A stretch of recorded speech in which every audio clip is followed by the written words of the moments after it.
From ancient ball games to the world's biggest sport, how football got started. Football, also known as soccer in some parts of the world, is by far the most popular sport on the planet, capturing the hearts of millions and uniting countries and cultures.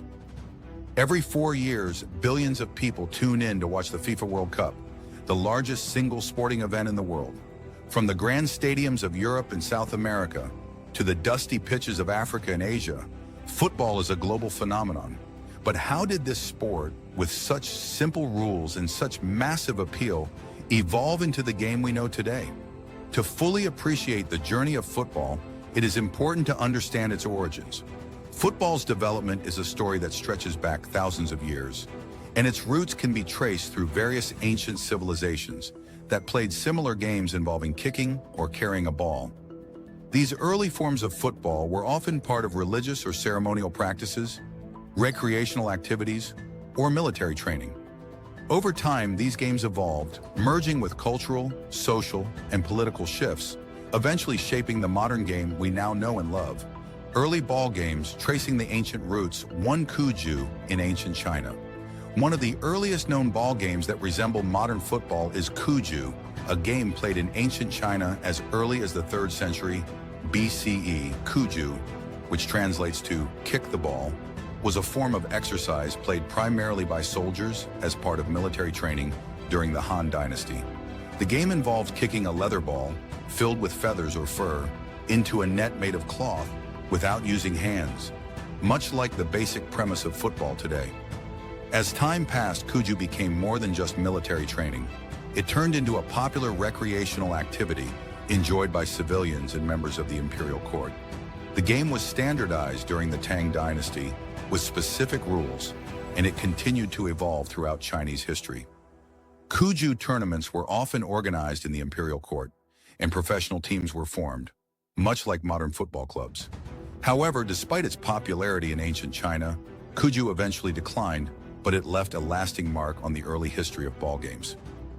2. Episkairos and Harpastum in ancient Greece and Rome. Around the same time as Cuju, the Greeks and Romans were also developing their own versions of ball games. In ancient Greece, a game called Episkairos was played, which involved 2 teams trying to pass a ball over the opponent's goal line. The ball could be thrown, kicked, or carried, and the game was known for its physical intensity. Episkairos was played with a level of violence and chaos that made it more akin to modern rugby than football, but it provided a framework for future ball games. The Romans adopted a variation of Episkairos known as Harpastum, a fast-paced, aggressive game where teams would try to keep possession of a small, hard ball and move it across the field. Harpastum was a favorite pastime of Roman soldiers, and it was seen as a way to keep troops fit for battle. Though it was different from modern football, Harpastum helped spread the idea of organized ball games throughout the Roman Empire, laying the groundwork for football's development in Europe. Medieval Europe, the birth of mob football. With the fall of the Roman Empire, many of the organized ball games that had been played across Europe fell into obscurity. However, as medieval society developed, new forms of football began to emerge, particularly in England and France. These games were rough, chaotic, and often dangerous, but they were immensely popular among the common people. First, mob football in England. During the Middle Ages, 5th to 15th centuries, a form of football called mob football became widespread in England. Unlike modern football, mob football had very few rules and often involved entire villages or towns competing against each other. The goals could be located miles apart, and the game could involve hundreds of players. The objective was simple: move a ball, usually made of an inflated pig's bladder, from one end of the village to the other by any means necessary. Mob football was notoriously violent, with players using their hands, feet, and any other available means to move the ball. Injuries were common, and fatalities were not unheard of. The game was often played during festivals, particularly on Shrove Tuesday or Easter, and it became an important part of community life. The lack of rules and the physical nature of mob football meant that it was frequently condemned by authorities.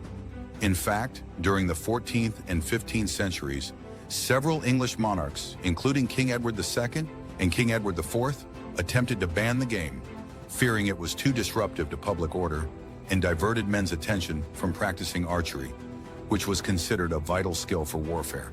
However, despite these bans, mob football continued to thrive, especially in rural areas, and it laid the foundation for the development of more organized forms of football in later centuries. Second, calcio storico in Italy. In Italy, a similar game known as calcio storico emerged in the city of Florence during the Renaissance. Calcio storico, which translates to historic football, was a brutal and highly physical game played in public squares. It involved two teams of 27 players who would try to score goals by getting the ball into the opposing team's net, using both their feet and their hands. Fights and scuffles were common, and the game had a gladiatorial feel, reflecting the competitive and aggressive spirit of Renaissance Italy.